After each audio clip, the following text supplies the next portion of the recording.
Hello, everybody. Welcome to today's reading through the Bible in 365. Today we are going to be focusing on Judges chapters 4, 5, and 6, and then Luke chapter 4, verses 31 to 44. We're getting started in Judges with chapter 4. After Ehud's death, the Israelites again did evil in the Lord's sight. So the Lord turned them over to King Jabin of Hazor, a Canaanite king. The commander of his army was Sisera, who lived in Harosheth Hagoyim. Sisera, who had 900 iron chariots, ruthlessly oppressed the Israelites for 20 years. Then the people of Israel cried out to the Lord for help. Deborah, the wife of Lapidoth, was a prophet who was judging Israel at that time. She would sit under the palm of Deborah between Ramah and Bethel in the hill country of Ephraim, and the Israelites would go to her for judgment.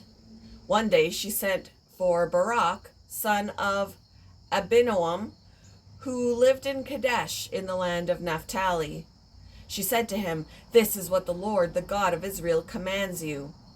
Call out 10,000 warriors from the tribes of Naphtali and Zebulun at Mount Tabor. And I will call out Sisera, commander of Jabin's army, along with his chariots and warriors to the Kishon River. There I will give you victory over him." Barak told her, "I will go, but only if you go with me." "Very well," she replied, "I will go with you, but you will receive no honor in this venture, for the Lord's victory over Sisera will be at the hands of a woman." So Deborah went with Barak to Kadesh. At Kadesh, Barak called together the tribes of Zebulun and Naphtali, and 10,000 warriors went up with him. Deborah also went with him. Now Heber the Kenite, a descendant of Moses' brother-in-law Hobab, had moved away from the other members of his tribe and pitched his tent by the oak Zaananim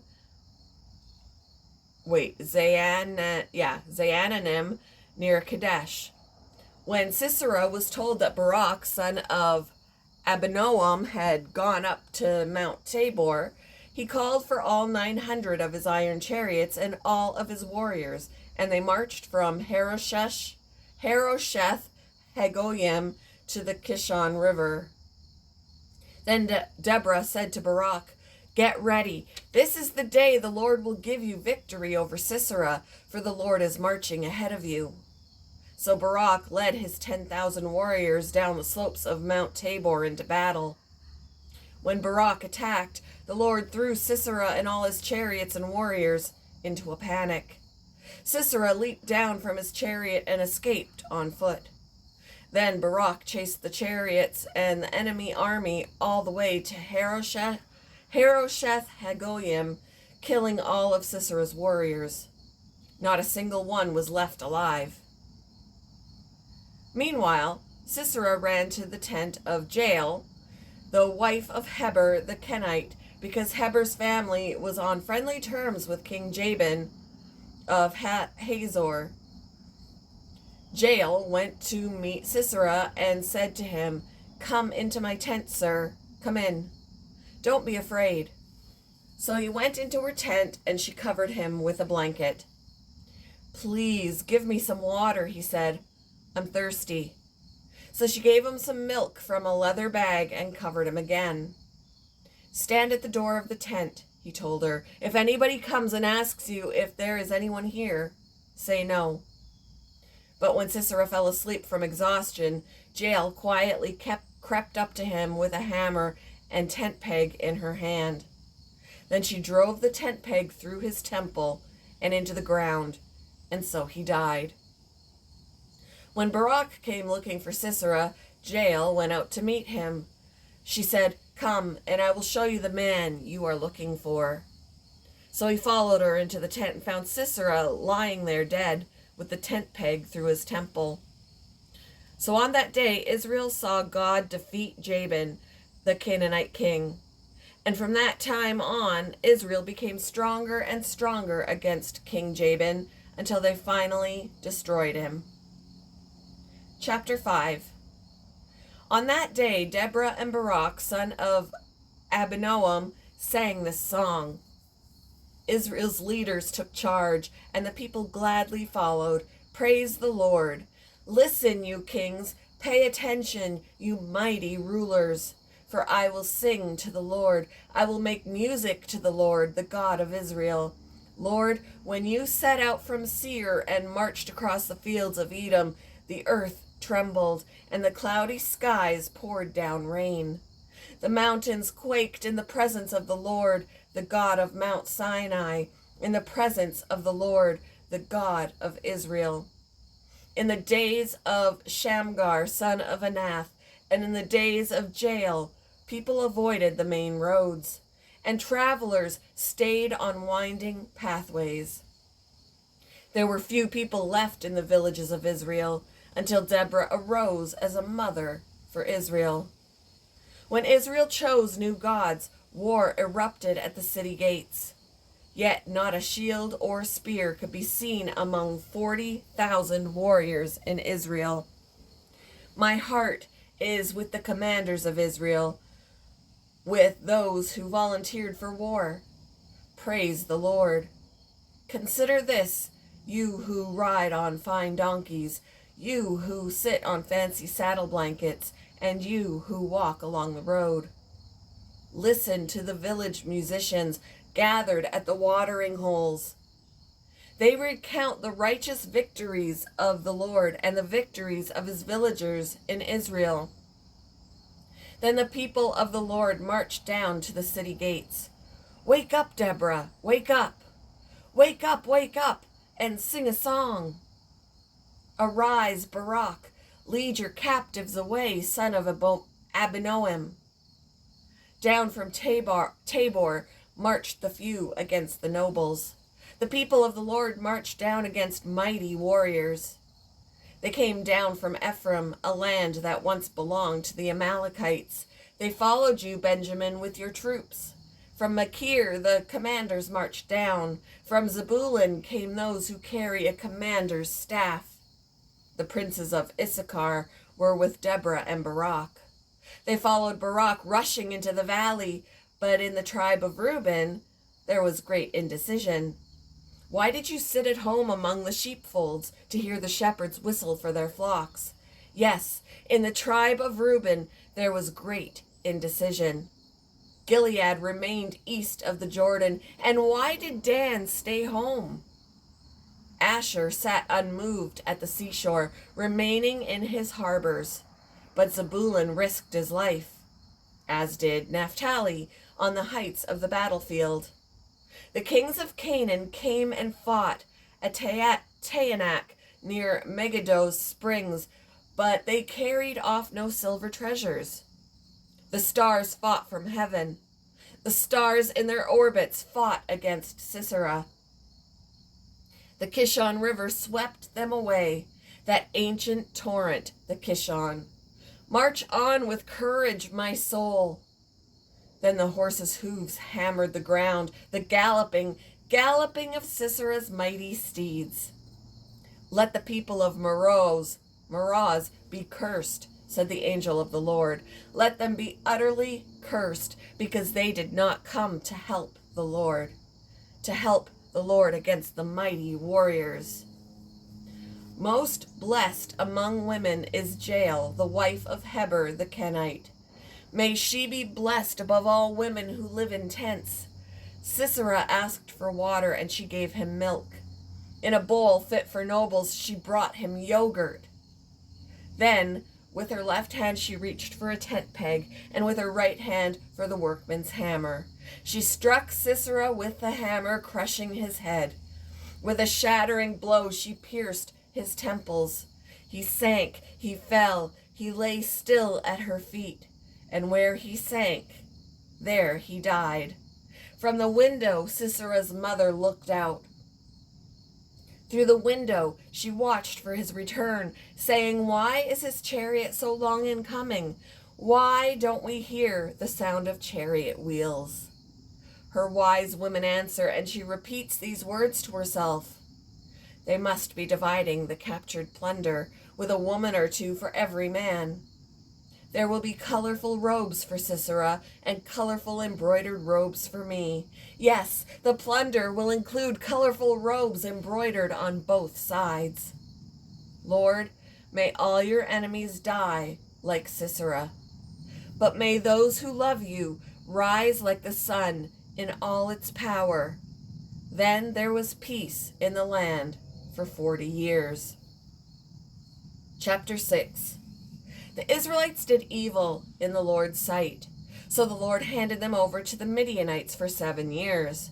The Midianites were so cruel that the Israelites made hiding places for themselves in the mountains, caves, and strongholds. Whenever the Israelites planted their crops, marauders from Midian, Amalek, and the people of the east would attack Israel, camping in the land and destroying crops as far away as Gaza.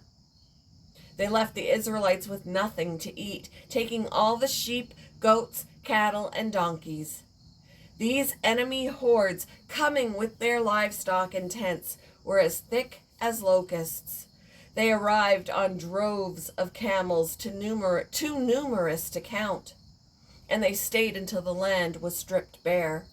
So Israel was reduced to starvation by the Midianites. Then the Israelites cried out to the Lord for help. When they cried out to the Lord because of Midian, the Lord sent a prophet to the Israelites. He said, "This is what the Lord, the God of Israel, says. I brought you up out of slavery in Egypt. I rescued you from the Egyptians and from all who oppressed you. I drove out your enemies and gave you their land. I told you, I am the Lord your God. You must not worship the gods of the Amorites, in whose land you now live. But you have not listened to me." The angel of the Lord came and sat beneath the great tree of Ophrah, which belonged to Joash of the clan of Abiezer. Gideon, son of Joash, was threshing wheat at the bottom of a winepress to hide the grain from the Midianites. The angel of the Lord appeared to him and said, "Mighty hero, the Lord is with you." "Sir," Gideon replied, "if the Lord is with us, why has all this happened to us? And where are all the miracles our ancestors told us about? Didn't they say the Lord brought us up out of Egypt? But now the Lord has abandoned us and handed us over to the Midianites." Then the Lord turned to him and said, "Go with the strength you have and rescue Israel from the Midianites. I am sending you." "But Lord," Gideon replied, "how can I rescue Israel? My clan is the weakest in the whole tribe of Manasseh, and I am the least in my entire family." The Lord said to him, "I will be with you, and you will destroy the Midianites as if you were fighting against one man." Gideon replied, "If you are truly going to help me, show me a sign to prove that it is really the Lord speaking to me. Don't go away until I come back and bring my offering to you." He answered, "I will stay here until you return." Gideon hurried home. He cooked a young goat, and with a basket of flour, he baked some bread without yeast.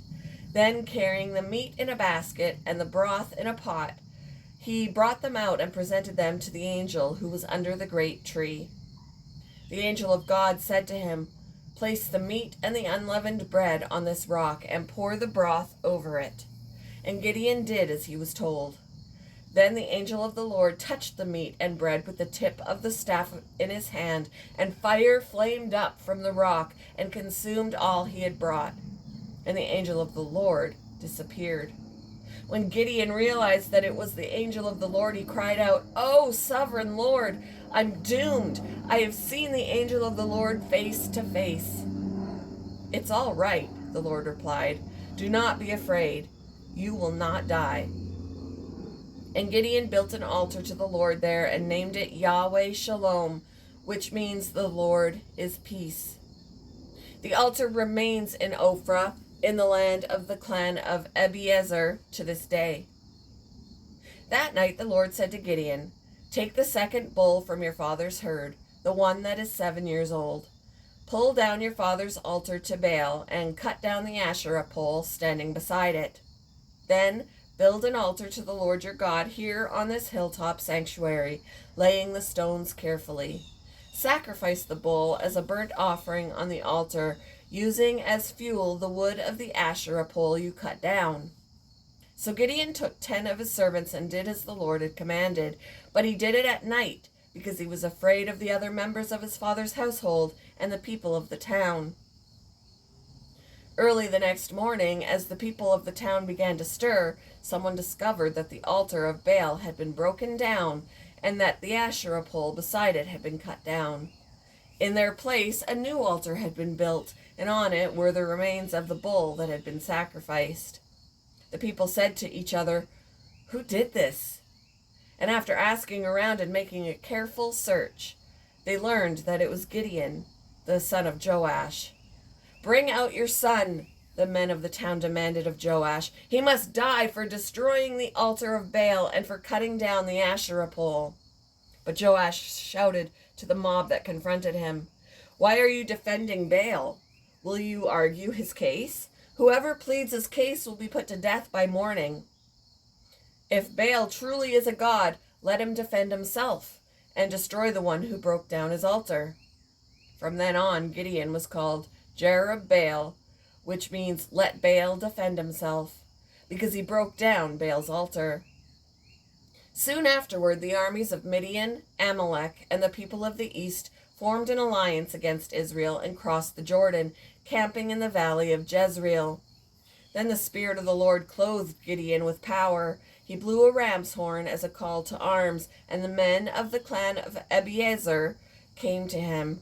He also sent messengers throughout Manasseh, Asher, Zebulun, and Naphtali, summoning their warriors, and all of them responded.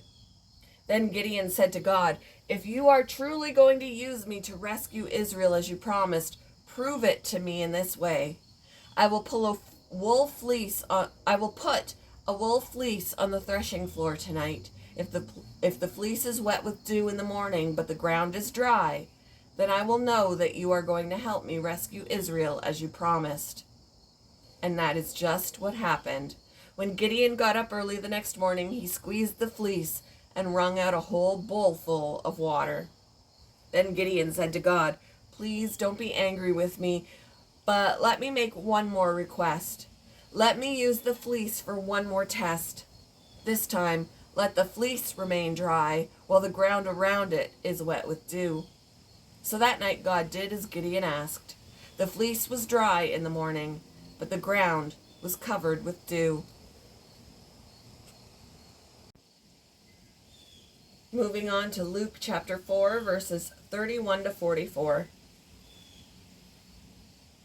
Then Jesus went to Capernaum, a town in Galilee, and taught there in the synagogue every Sabbath day. There, too, the people were amazed at his teaching, for he spoke with authority. Once, when he was in the synagogue, a man possessed by a demon, an evil spirit, cried out, shouting, "Go away! Why are you interfering with us, Jesus of Nazareth? Have you come to destroy us? I know who you are, the Holy One of God."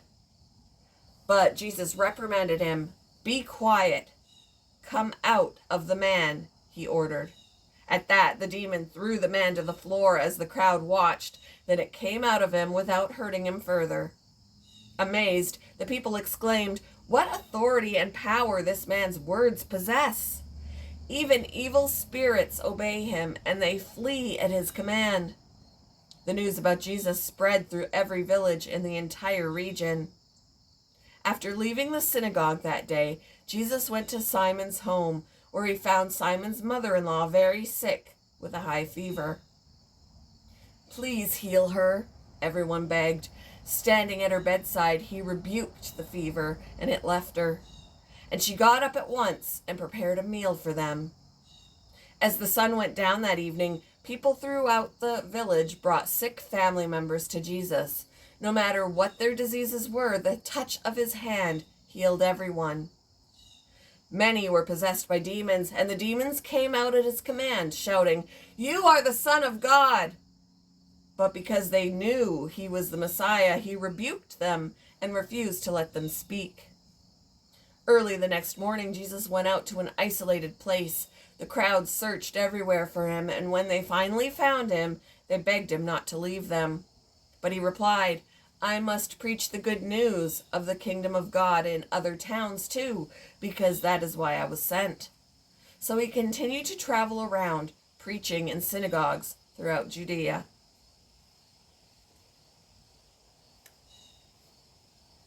Thank you for joining me for today's reading through the Bible in 365. I hope you all have a wonderful Monday, and I will see you in the next one, guys. Bye!